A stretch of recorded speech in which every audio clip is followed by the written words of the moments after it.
We have a very nuanced market. So two identical buildings can be worth two wildly different values right next to each other, depending on how many free market, how many regulated, what the real estate taxes are, if there's violations, if there's non-conforming certificate of occupancy. So what's the number one way you've helped to coach and consult with your clients to build that grit to make it more seamless when they're up against some of the more regulations that they're facing? Well, for some of the owners, there literally is not much you can do.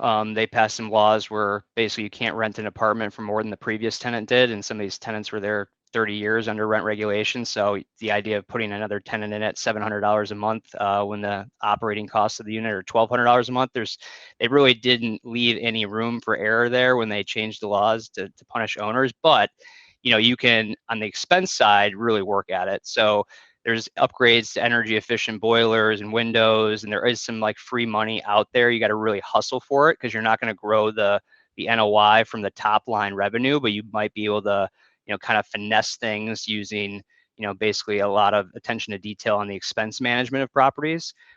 There are some ways to partner with the government, but it's generally resigned to much larger properties. On the value add side, if it's a free market property, I mean, you can get really into tactical, gear with, exactly what types of layouts can be reconfigured for maximum bedroom count and maximum rental, pricing.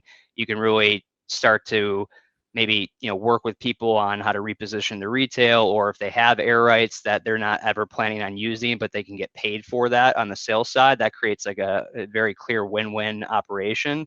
And also just helping pick locations. There are certain markets in New York City that are kind of fringe neighborhoods that are poised for more growth, and there's certain ones that probably are just going to regress backwards, as you're seeing in some of the greatest cities around the country.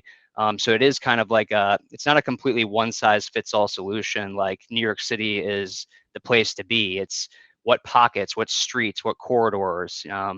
We have a very nuanced market. So two identical buildings can be worth two wildly different values right next to each other, depending on how many free market, how many regulated, what the real estate taxes are, if there's violations, if there's non-conforming certificate of occupancy. Generally, the challenges in the run-up of the market, and again, I think that the market right now in New York City is very clearly a buyer's market.